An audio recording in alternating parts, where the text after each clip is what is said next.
You got to get over the fear of failure. Fear of failure is just holding you back. Like, you're not going to do anything. When you're afraid of failing, you just don't move. You don't move. Because if you don't move, you can't fail. But if you don't move, you're not going to do anything. And so that was something that I think I got very lucky. It's not like I was intentional about this, but I kind of removed that because I was like, well, I'm thinking about going to business school anyways. What was business school? Like 160 grand or something like that. Well, you know what? Why don't I just start another business? I want to start another business. I love this idea. And this will be like, if it doesn't work, this will be my business school. And I'll spend money to get it up and running, and I won't make money, but whatever, I wouldn't make money in business school. And that kind of got me comfortable with like, just do it. Just do it. It helped me rationalize it. And the funny thing is I was like, in like 5 years, it'll either be working and it'll be massive or it's not going to work. Hello, everyone.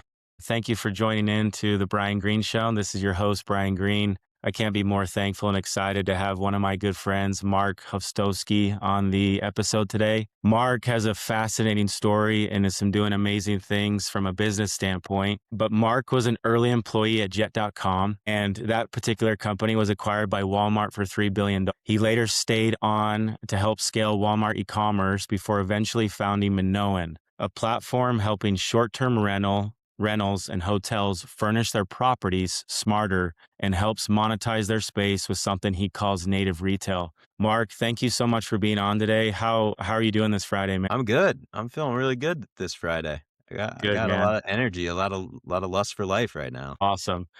I'm curious, like what would you say is kind of driving that lust for life? I mean, you definitely have a story, but it's a very beautiful story. And I look up to you a lot as a friend, and you and I did business together back in the day, but like, what's creating that lust? And do you mind just maybe starting there? Yeah, I think a lot of it's coming from just enjoying, I think embracing a little bit more of an ownership mindset and just realizing like I'm the creative force in my own life. Like everything I'm choosing, even the things I don't like, even the hard things about my job, things that are stressful about being a founder or CEO, or, I'm choosing it. I think that's been helpful. And just the joy of like creating. I think like having fun, working with people I respect and enjoy spending time with, and creating something I really believe in. It's like, it's ups and downs. And I think anyone who started the business or anyone in life, I mean, it's ups and downs, but just, I think lately feeling very appreciative for what I have, and like feeling like, what else would I want to be doing? This is the best. It's the best. 3.5-month-old son, and just loving being a father. So everything, knock on wood, everything's feeling really good. I'm just loving it. Well, I can feel like your passion, and I'm curious, when you think about everything you have right now in your life and now being a father, like what would you say like you're most grateful for? Or what's like your most prized possession in life right now that's just creating a lot of gratitude? I'm very grateful for my wife. I wouldn't call her a prized possession. I definitely don't possess her. She's a strong, independent spirit. Yeah, she's great, man. Yeah, I wouldn't have been able to do Minoan. Wouldn't, would like everything in my career, wouldn't have my child, like wouldn't have this life I love, this house I love, being close to family. She's just, I do feel like there are many things I'm grateful for personally, professionally, and she's really the glue that ties all of that together and allows me to love what I do when I'm not with her, and then when I am with her and my family, to love that time together. I'd say that's like she's obviously grateful for my son, but I do feel like at the beginning, like the first 3 months, it just really like, especially the way, I had a little bit of a shorter parental leave, and she was lucky and got a longer one, so she's doing like so much of the work, and just seeing like your wife in action, or Yeah. it's really like, yeah, it's really nice. Cool, man. It's hard, definitely, Yeah. for her, but Yeah. it definitely makes me, like, just deeply appreciate her. Yeah. Well, I appreciate you sharing that. I think, I'm finding that, I don't know, in my life, and I'm sure you can say this, but like if I lost everything business wise, but I had my family, I think I'd still be okay and Yeah. figure it out. There's something about having a kid, and it sounds like, you've had your first and you're going to just be an awesome dad. So, I think kind of going into business, what's really fascinating to me about your story is, you go to Michigan, and I'm really curious how you got introduced to Jet. And if you don't mind maybe sharing with our listeners, like what that concept was back in the early 2010s. I think it was founded in 14 by Mark Laurie. Yeah. How does someone from outside of Boston get introduced to this up and coming e-commerce platform, knowing where Amazon was and other e-commerce platforms were? What gave you the belief and confidence that you could go and make a career there and really add value? Do you mind sharing that story? Yeah. Yeah, maybe it'll be easier for me to tell you what I was thinking as I'm, like, going through what happened. So right out of college, I took a job at a company called CEB, which it was a sales job. So I was a BDR, basically, which is like, it's like one of those jobs that's like, I just need a job out of college and, like, you're gonna be cold calling. I was like, "Yeah, I have no problem with that." But you don't really realize, like, what that's like until you're, like, looking at the phone in front of you with the keypad and looking at the list of numbers, and you're like, "Oh, I gotta call, like, 100 people right now, like, that are not expecting to hear from me, that this is not top of mind." Very grateful for that experience because I do think sales is just one of the most valuable things to be good at, frankly, and to understand well. But I worked with, I met this guy, Nick West. I don't know if you've met Nick. Nick's earlier than me at Jet, like very, very, very early, like first 10 or 15 employees even maybe. And I was working with him at CEB, and like whenever we would meet, we would talk startups, like, you see that company or this company. And we were always kind of enjoying hearing, like, talking about what else was going on outside of our, cold calling lives. And then one day I had a meeting with him and he's like, "Hey, I'm leaving." I was like, "What?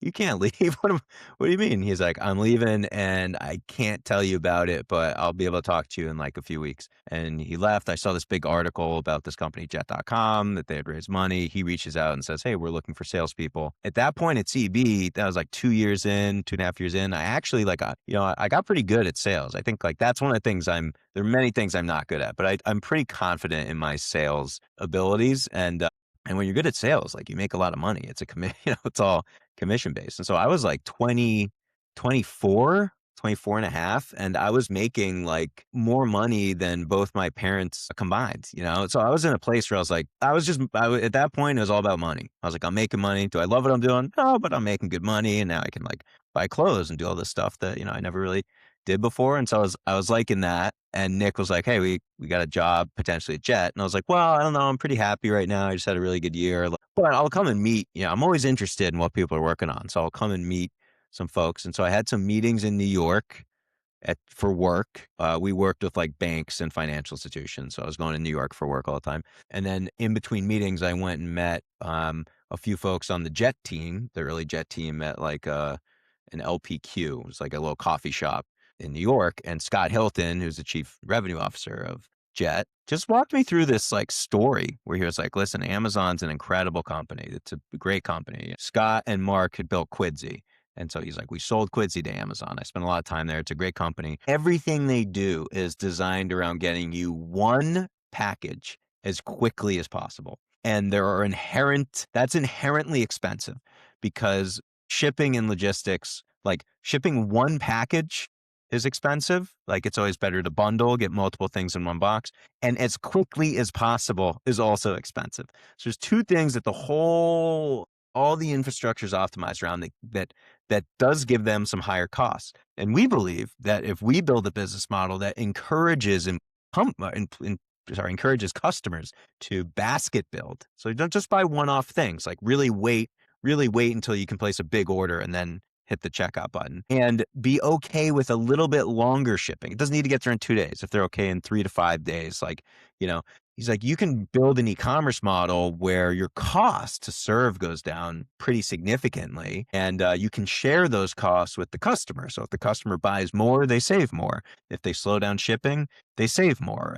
And we think that's a really good way to go after e-commerce, and you go after this Achilles heel in this massive, massive market that is just continuing to grow and rip. And I had this meeting. I was like, "Okay, thank you. I got to run." I like went back to my meetings in New York, and I just remember thinking, like, "What am I doing here? I want to be there. That sounds awesome." This suddenly I hate my job. Like, I don't want to do this. I want to do that. That sounds incredible. And so interviewed, got the job, and quit, very much to the surprise of my manager and the team. They were like pretty shocked, but I was just feeling a pull. I was just feeling a pull towards it, and it was an incredible experience there. Yeah, I appreciate you sharing that. I mean, there's a lot to unpack there, but I would say I find it fascinating how a founder or early executive like a Scott Hilton that just really believes in the service or product that they're selling, how it can really influence like a younger generation like yourself to just pack up and move and go. And so I think there's a learning there, but like when you got there, it was probably a really small team. What would you say you learned the most from Mark Laurie, who clearly has been successful? He sold a company to Amazon. He later sells a company to Walmart. And I know he's kind of in the grocery space now, or he was. What were you most thankful for from him? And what did you learn the most from him? One of the great things about Mark is he's like very transparent, trust, transparency, and fairness. I still remember the values. I haven't worked at Jet in 10 years, but I still remember trust, transparency, and fairness. And so he does a really good job of creating a culture that's special, and he's very transparent. And I loved that transparency because I was like, again, 24, 25-year-old something and in these all hands meetings. He's like, okay, now I'm going to walk you guys through the board deck. It's sort of what we presented to the board and what they think is what. And I was loving it. I was like, I want to know what happens in those meetings. What happens at board meetings? I've never been in a board meeting. Like, what do they care about? What I just loved it. I loved how transparent he was. And I think, a few things I learned from Mark. Hold on, I'm gonna close this door because No, you're good, man. but a few things I learned from Mark. One is the advantages you have if you deeply understand the financials of your business. Like Mark has raised so much money for all of his businesses. Wonders, the one he's working on now, I think has raised the most money. And you only can do that if you can paint a believable, like inspiring financial picture, which is that, well, you can give me 1 billion because I'm going to give you back 10 billion, or 15 billion. And so I think that was something he did really well that I don't do as well as him, definitely. But I respect its importance and I really try to get like really deep in the numbers. And the other thing is, man, he cannot be brought down. He is like relentlessly optimistic all the time. Yeah. And that is contagious. And especially if you're scared, and you're scared about the business or you're scared about something, you look up and you see the leader of the company is like totally I'm like, what do you mean this? No, we're absolutely going to solve this. Like, it's inspiring. It makes you optimistic. And when you're optimistic, you believe in yourself, you can just accomplish way more. Yeah. Going back to the transparency, now that you have your own company and you're up to 40 plus employees, you're growing, you're scaling, why do you think some founders are reluctant to share financials? And what have you learning that from Mark, like how have you navigated that as a founder? And what's kind of the behavior that you can see with your employees that you like because of however you're navigating the financials and transparency? Yeah, I definitely know why founders are scared to share financials because sometimes the financials are scary. You don't want, like if you're looking at a business that like, I'll give you an example. Like Jet famously now got to the point where they had like 2 weeks of money left in the bank. Like they only were going to make it through one more payroll. And then Mark closed a round of funding. All was okay. But I didn't know that. And I'm glad I didn't know that because I don't think I could have done my job. I would have been like, what? What do you mean? I'm going to be out of a job in 4 weeks? Oh man, what am I? I'm not going to focus on it. I gotta get ready for that, And so I think I think there is a time. Transparency is. I fully believe in transparency, but I also think there's sort of like it's good to not have to deal with the scariest of things. Sometimes a good leader, I think their job is to be as transparent as possible without burdening employees or people on the team with fear. And so if there are big scary things going on, I think that's for the leaders to sort out and to sort out so they can protect everybody else. And I don't think it necessarily makes the organization better if everything that's happening, because even as a leader, you build your own callus with that stuff. Like things, I've been journaling since I started Minoan. So I've been journaling for like 6 years. And the stuff that like scared me that I was journaling, I was like, oh my God, this has been an awful day. I don't know how we're going to get past this. The stuff that I wrote about with that tone, like 5 years ago, now I look at that and I'm like, that was nothing. I can't believe I was so worried about that. Then 2 years later, it's a bigger thing. Now the things today, I'm like, well, these are real problems. Now I'm facing the real problems. But I'm sure in like 5 years, I'll look back on this stuff and be like, oh, that was nothing. Yeah. So the problems get bigger and bigger, and you have to build a callus and an ability to deal with them. And so I think that's just one reason where it is okay to not be 100% transparent. I don't think that means founders should lie. Like if someone asks directly about finance, like, and this is what I do with my team. I'm pretty transparent, even with burn now. Just like, here's how much we burned. And there's a part of that where it's like, okay, well, someone could do the math and be like, wait, if we don't change burn or don't raise money, like in 14 months, like what happens? And it's like, yeah, that's running a business. Yeah. We have 14 months to figure it out. I just think the transparency is important because it creates a sense of ownership. The more you're intimately familiar with something, the more you understand something, the more you feel connected to it, the more you feel like an owner of it. And having employees that feel like an owner of the business is the ultimate advantage. Like you want missionaries, man. You want missionaries. You don't want mercenaries. And so that's why I believe in transparency. But yeah, going back, I mean, there's certainly, I don't like, I think sometimes there are founders who lie and paint a very rosy picture when it's not good. I think that's lazy. I think you're not doing the hard thing about hard things. Like you have to confront that stuff. But I also don't think like a founder needs to share like, uh, you know, everyone's salary, everyone's performance review, all the financials. I think there's sort of a Goldilocks zone there, but Yeah. it's definitely important. Well, I think what's caught me on what you just said is like the fact that from the beginning, I mean, there's a lot of thoughts I have, but the journaling part, walk me through from working at Jet, then Walmart, and then founding a business and now having a family, what that's been like emotionally for you. And now that you have like 40 employees, how has journaling, how do you approach journaling and how is that like added value for you to combat these stresses and everything? Yeah.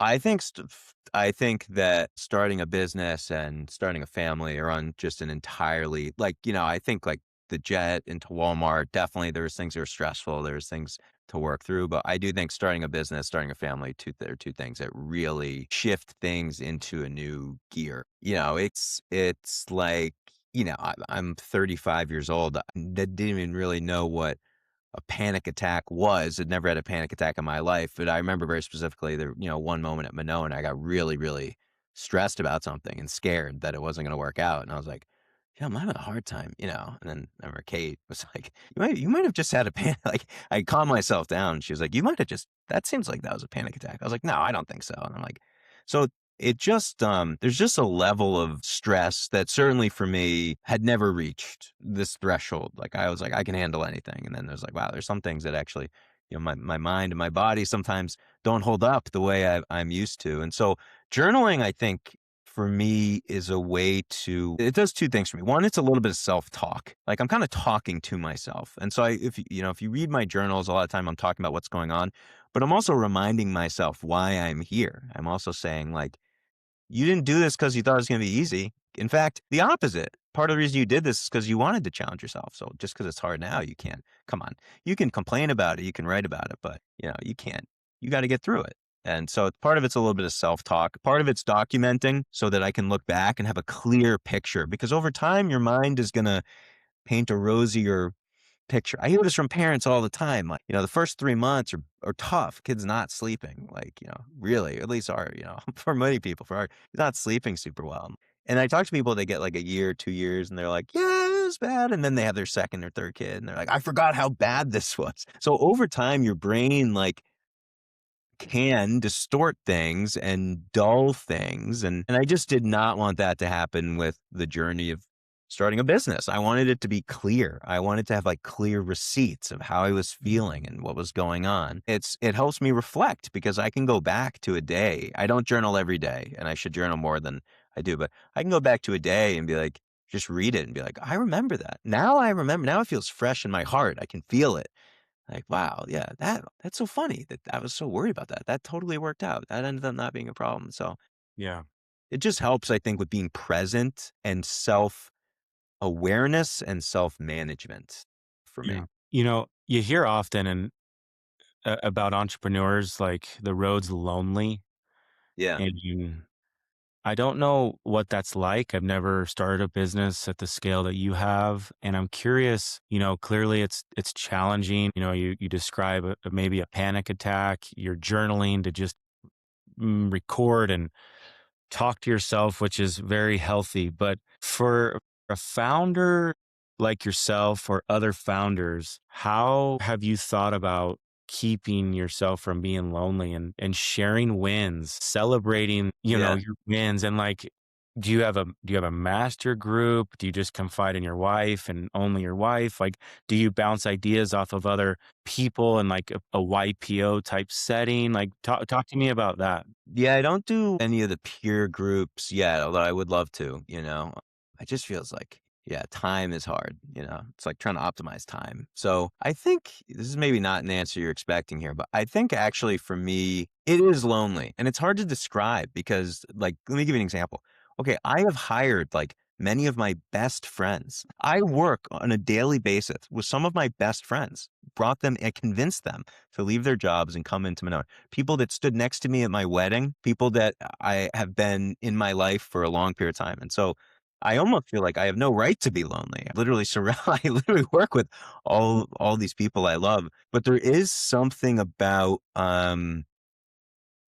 the pressure of making it right for everybody, you know, making sure that you get we all get the result together and the equity is worth enough to bring everybody to a new station in life. You know, it's something like me and a lot of all founders, like you really, really want to do that. And that is just like, there is just a pressure and an element of the things you deal with that really are and really should fall on the shoulders of the CEO and nobody else. And that inherently makes it lonely. And I've talked to all sorts of founders and CEOs, and everyone says there's a little bit of lonely. It doesn't mean I feel like lonely in my life. I don't think I would describe myself as feeling lonely in life, but there are parts of my job that definitely feel lonely. It's kind of a pocket of it's a feeling that I experience in work sometimes. And I think instead of trying to like fight it, I'm kind of just at peace with it. Like, okay, it's all right. I'm just getting used to the emotion. Yeah. I'm just sitting with it, you know? And I'm trying this is almost like the more like Buddhist perspective. I'm not trying to judge it. I'm just observing it and realizing it exists and like realizing it's just part of it. I'm not Yeah. trying to fight it. I'm not resisting. I'm just accepting it. And I found that that has helped me. Um, that has massively helped me sort of, you know, it just helped me live with it because it's really not a bad. I love my job, man. I love my job. I love the people I work with. I love that I get to create something that I think should exist in the world, and I get to work with great people, and we get to build things and test things, and you know, I'm just grateful for it Yeah. all.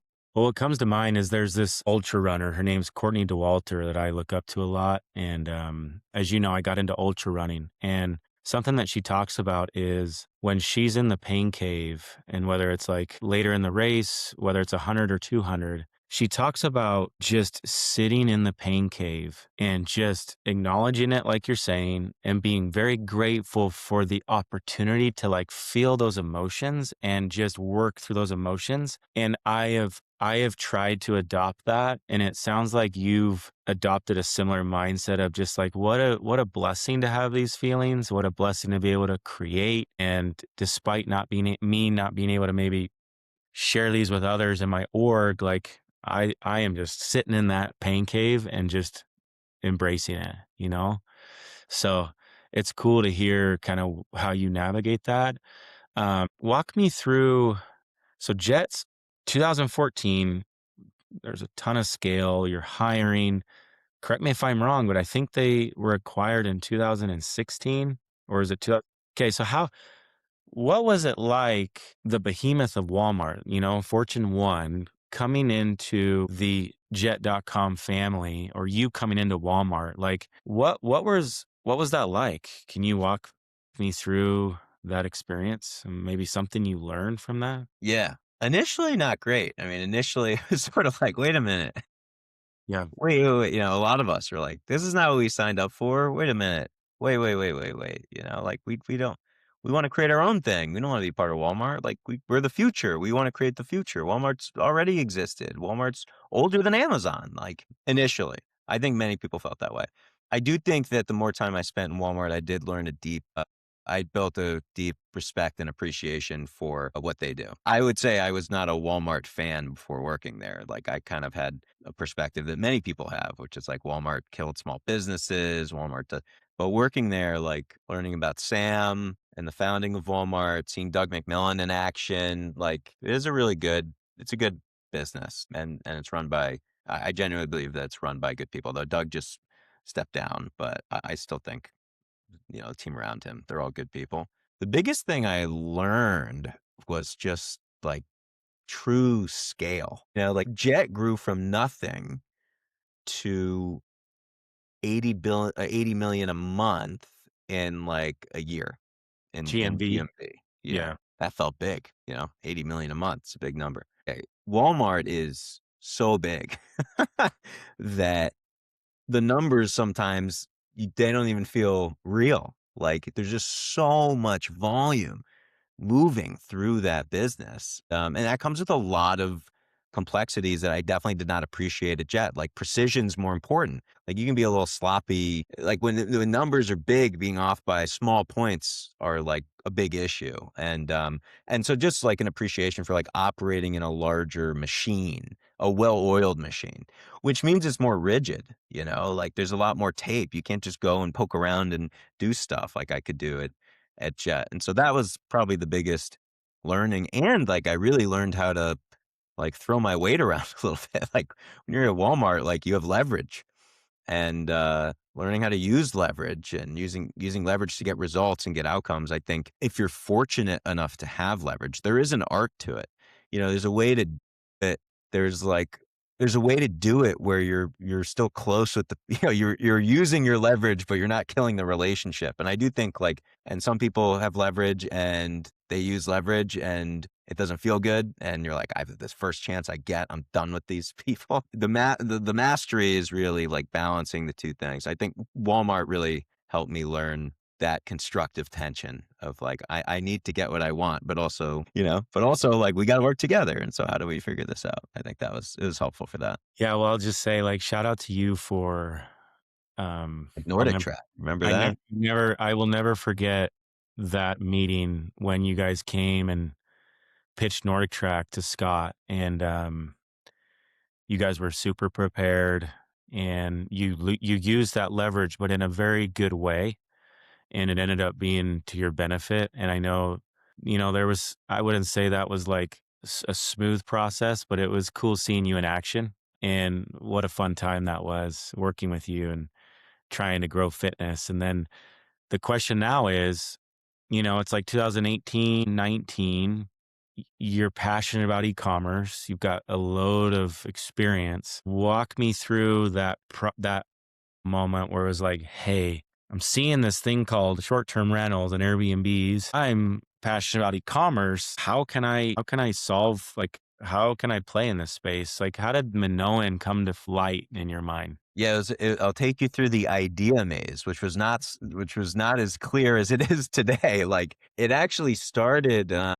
For me, it really started when I would build my familiarity with products, in sports or fitness based on what I saw on the item, what I saw on the screen. Like I felt like I knew the Westlow treadmills I knew the products pretty well because I knew how much we sold. I knew the reviews. I knew all the features. And I even would go to stores and see what the box looked like.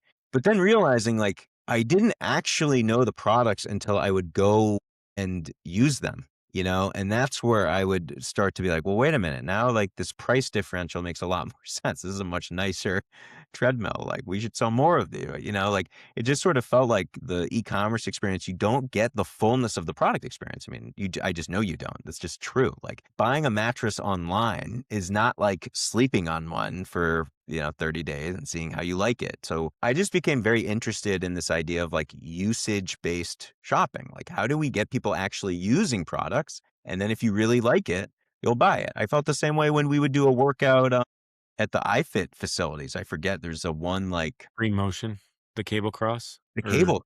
Yeah. yeah, It was like magnetic resistance and you could do oh, all of this yeah, stuff on it. yeah, yeah, yeah. And I was like, this thing's awesome. I never even thought, like, I would get a good workout on this thing, like, just looking at it, and I remember going there and doing the workout, and I'm like, "This thing, you can really get yourself tired." And, like, how do you communicate that on a screen? Like, it's just kinda because you'll see reviews and it's like, "Yeah, really good workout." So I was surprised. So I'm like, in my mind, I'm like, "But you're not fit." Like, I feel like I work out and it's just like you have to use it. When you use it yourself, you get truth. Everything before that is a hypothesis. And so I just became very interested in that. And the first idea was actually like, I'm gonna open a gym because I was inspired by fitness products. And I was like, I'm gonna open a gym. I'm going to get all the suppliers to donate the product. And what I'm going to tell them is we're going to make this gym shoppable so that if someone's coming in and they want to buy a treadmill or buy cable cross or buy a mirror or buy, anything, any equipment, they'll come in here, they can use it, and then they can buy the products they like and have them shipped to their home. And it's going to be like marketing for you, the suppliers. I'm going to get all these people coming to the gym, instead of building an iFit showroom in New York City, just put some products in the gym. There are 8 million people in New York City. I'm going to get tons of people coming in and trying this. That's worth it for you. That was the original idea, and I was gonna do that with you guys, with Peloton, with everybody, and I had the relationship, so I was like, I think I'm gonna pull this off." And then I talked to somebody early on who was sort of like, "Where are you gonna put it?" And I was like, anywhere." He's like, "No, dude, you're talking about physical real estate. Like, you gotta know, like, location, location, location, location, location. Like, you can't it's not gonna work just anywhere. You have to be really intentional, and you gotta sign a lease, and that's a commitment. And if you can't pay that lease, you gotta personally guarantee." And I was like, "Oh, shoot, maybe I don't." I think you're gonna need insurance for this gym. And I was like, maybe this isn't the right path. How do I like create an experience where people can use stuff? And then my wife and I, we took a trip. We stayed in Airbnb in upstate New York. We had this really nice experience with all sorts of stuff at the property. Like the mattress was comfortable, the pillows were great, the sheets were comfortable. There's like local pottery, local coffee mugs that were just super unique. We'd never seen before. And we're like, oh, it's from this place down the street. And a nice little speaker. And that's when I was like, wait a minute. This is where it should happen. It should happen here. And also, these hosts, just like I was going to run my gym, and I was like, they should donate the product. Like, it's marketing, I'm not a customer, I'm a marketing partner. I was like, these hosts are not just customers. They can be distribution partners and marketing partners for all these brands, like Casper can work with this network of tens of thousands of hosts, give them really deep discounts to make it worth it for them, and then get millions of people sleeping on their mattresses, over the course of months. Like that's like the best retail possible. Like there's no leases, there's no salespeople, there's no inventory costs, and you're creating like the cost structure is good. And then on the experiential side, it's like it's the best way to do it. You're actually using the products. How else would you rather, like if you were in the market for buying a piece of fitness equipment that costs $3,000, $4,000 and I gave you an option that was like, well, there's one like 10 minutes down the road. Do you want to just go try it first before you buy? Like, how many people are going to do that? I think like 9 out of 10 people. So that was very exciting. And then I got really into it on the host side. And I'm like, man, these hosts are like spending all this money on the property, on the down payment. Then they got to spend all this money to furnish it. Like, no, like they should be getting deep discounts on all this stuff. Like they are four-walled influencers, you know? They should be viewed as influencers. And influencers, they get free stuff and they make commissions when they sell stuff. And so I was like, I don't think I can get them free stuff yet, but I'm going to get them really deeply discounted stuff. And I'm going to make sure that if a host helps sell a piece of equipment, a mattress, some coffee, whatever, that they get a piece of it. They get a cut back. And that sort of was the kind of like germ of an idea for what, today is Minoan. Dude, I love it. It's such a cool story.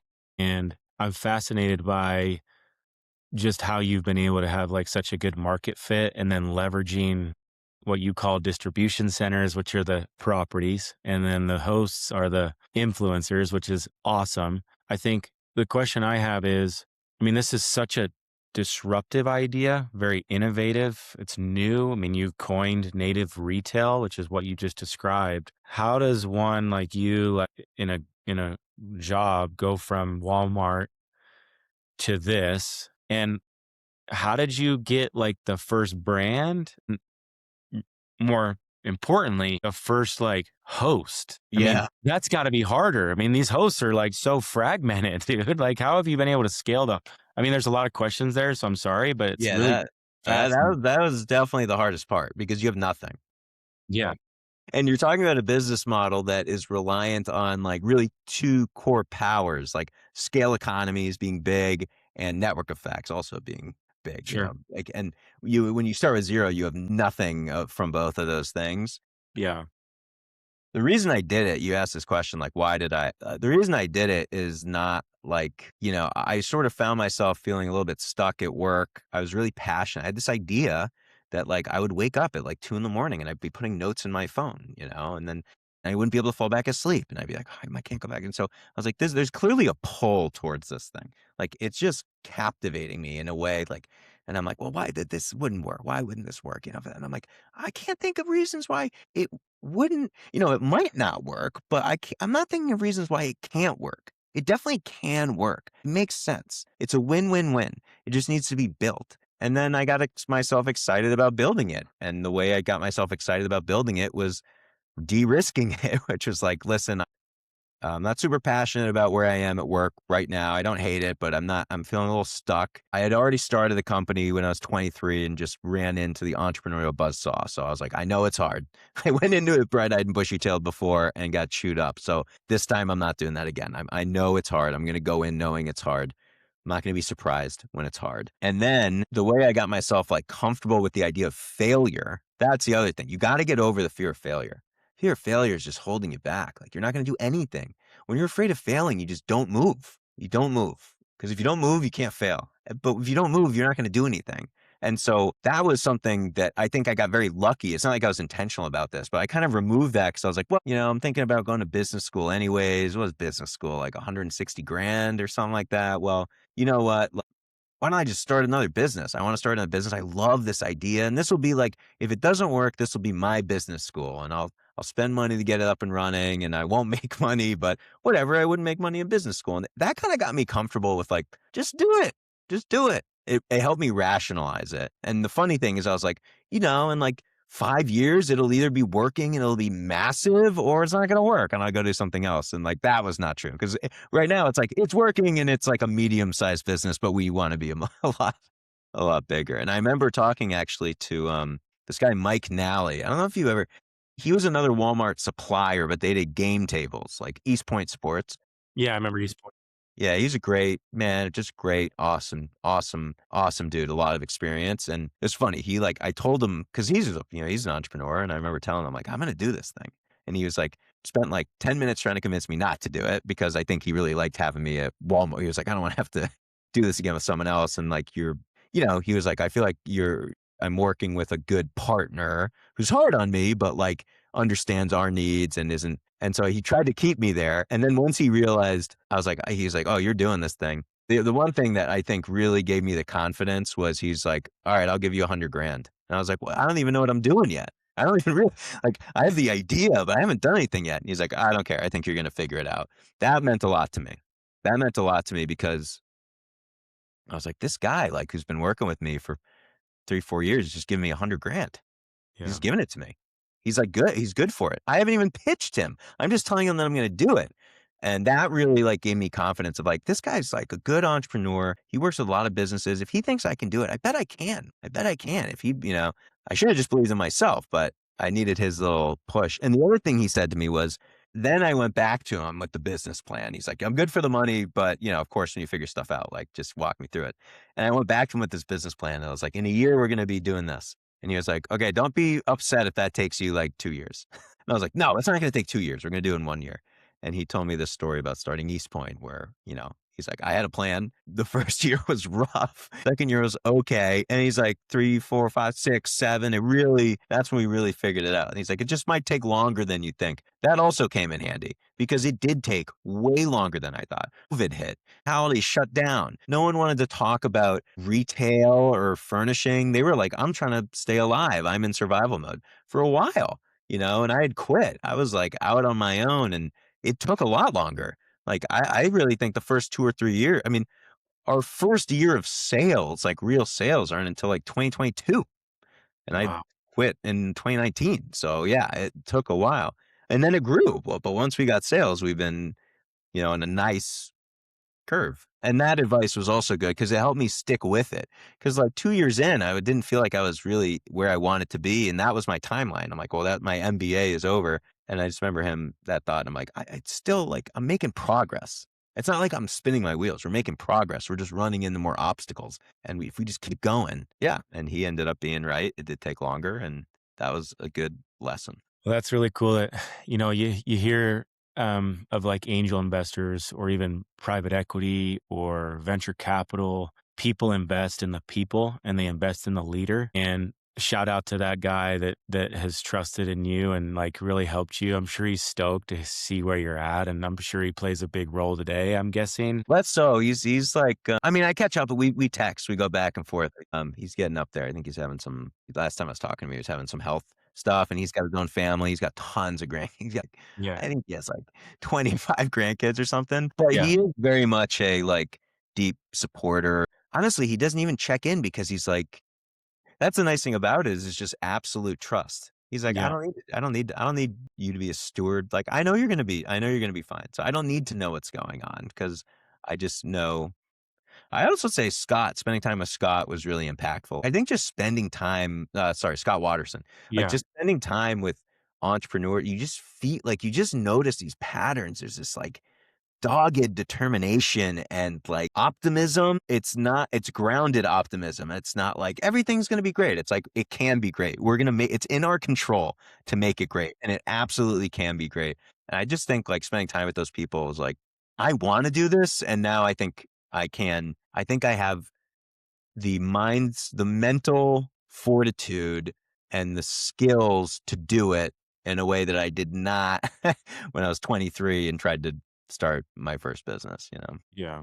Well, I'm curious, you mentioned this earlier in your career, how influential sales has been for you. And I think for any entrepreneur, selling an idea and then obviously creating partnerships where you can sell a service or a product. And I'm curious, can you walk us through? I mean, I'm sure for a long period of time, like you were obviously the founder, but also selling this idea to hosts and brands. What was it like starting to build that traction in 22? And how did you hire like killers in the sales world that, I mean, obviously your friends, but like what What attributes did you look for or have you seen in a sales rep that you're like, "That's someone I need to have on my team." Definitely persistence. I think persistence is number one. Like nothing in the world can take the place of persistence. And, there's intelligent persistence. It's not just, hey, hey, hey, hello.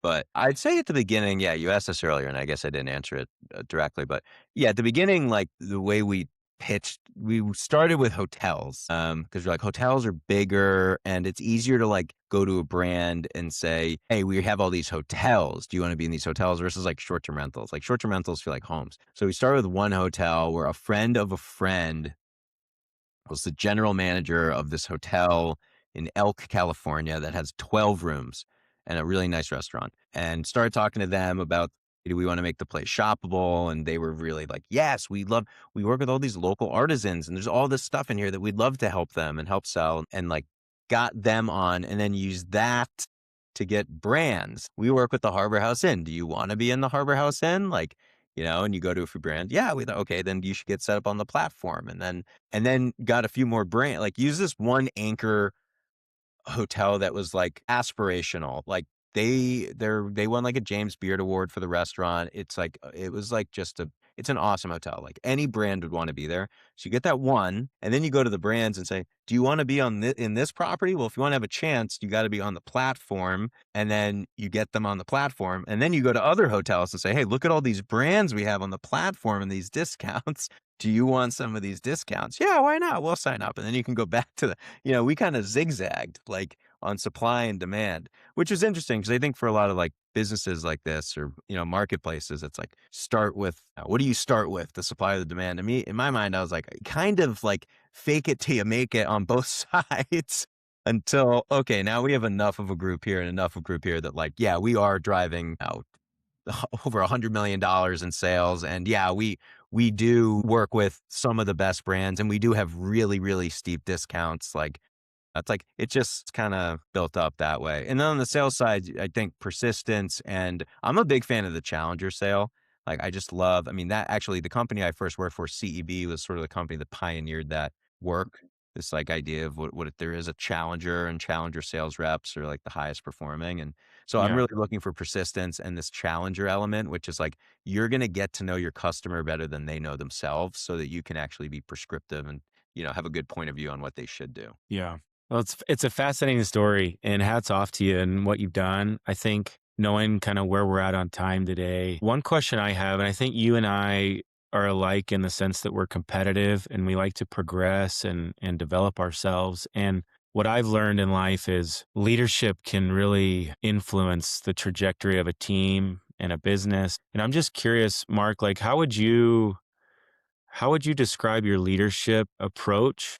And how do you continue to like sharpen that skill set when it is crazy and you're in the business and growing and your wife and kid? Like, can you walk us maybe through that? Yeah, I think my leadership style is deeply passionate, warm, very like I like connection. Like I like being in it together. I want to like really, if we're working, I want to like really know you and you know me and like we're in this thing.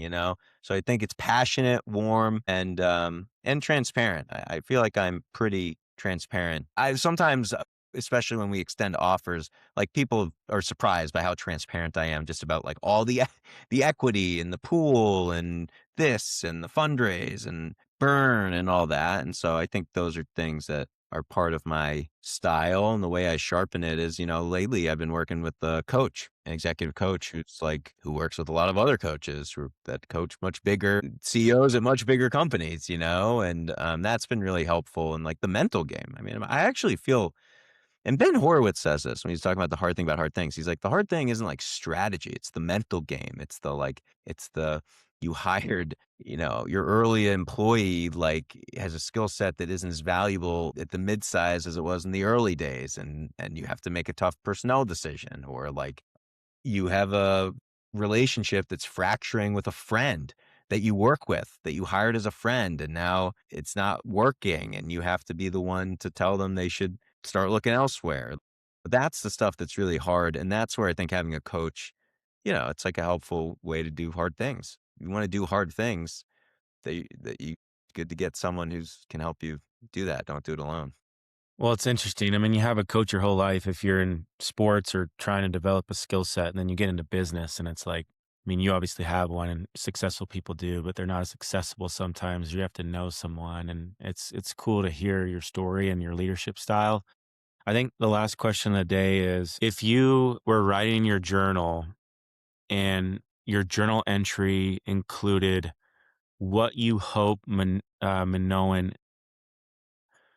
becomes in the next 10 years, and you 10 years from now, right, it's 2036, you're 45 years old, what what would that say in that journal entry? Man, I'd be really excited if we just change the way that retail brands think about distribution and distributing Yep. their product. Like if we could Yeah. get brands thinking about we have our own website, we can sell to Target, we can sell on Amazon, we can sell in stores, or we can use Minoan and get into hundreds of thousands of spaces where Mhm. all these people can actually use the product. Like that, I think that is, like, ultimate tix like and if we can do that and we can get hosts thinking, like, my space is also experiential, like, people are interacting with the coffee maker and the mattress, and therefore, we should be really thoughtful about what goes there, and we should be able to work with brands that want people using their coffee machine. Mhm. It's really like the behavior change, like, we're having success, but we still are a tiny piece of this whole market. And I think there's a few people who are really missionaries and they're like, yep, we buy everything through you. We make it shoppable. We make a lot of money. And there's some people that don't use us in that full circle way. So I think in 10 years, maybe this is like overly simplistic. It's just that it's just like everyone's using it. Like there's no reason not to use Minoan. Why would you not use Minoan? It's the cheapest way to buy everything you need. You make money on all the stuff you put in your space. Like why would you do it any other way? It doesn't make sense. It's like it's not economical to do it any other way. Like, that's really 10 years is a long freaking time. So 10 years, that's sort of what I should be writing. There's no reason, there's no reason not to use Minoan. Well, I'm cheering you on, man. And I just want to say thank you for being a good friend. Thank you for teaching me in my business experience. And I loved working with you. And I've loved having you on the podcast today. I want to congratulate on what you've done. And I think more importantly, like you sound really grounded and you have a beautiful family and just I'm cheering you on, man. And I believe in 10 years, I'm going to invite you out to Salt Lake and we're going to eat at Market Street Grill like we did when you were at outdoor research, outdoor retail Yeah. and it's on me, and I'm excited to celebrate that 10-year mark from now, Yeah, and, same, man. anyways, Good thing to look forward to. well, thank you so much. Thanks for being on the pod. Hope you have a beautiful day, man. You too. Thanks, Brian.